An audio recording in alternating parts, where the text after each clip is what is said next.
বারান্দায় ছেলে বসে পড়ছিল। তখন তার বাবা এসে পাশে বসলো। ছেলেকে বলল, বাবা তুই সারাদিন এমন চুপচাপ থাকিস কেন?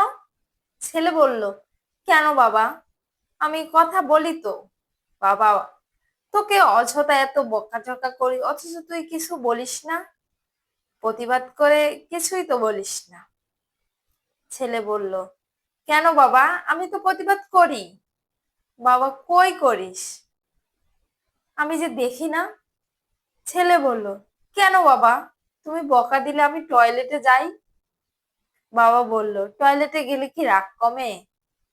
টয়লেটে গিয়ে কি করিস যে রাগ কমে যায়?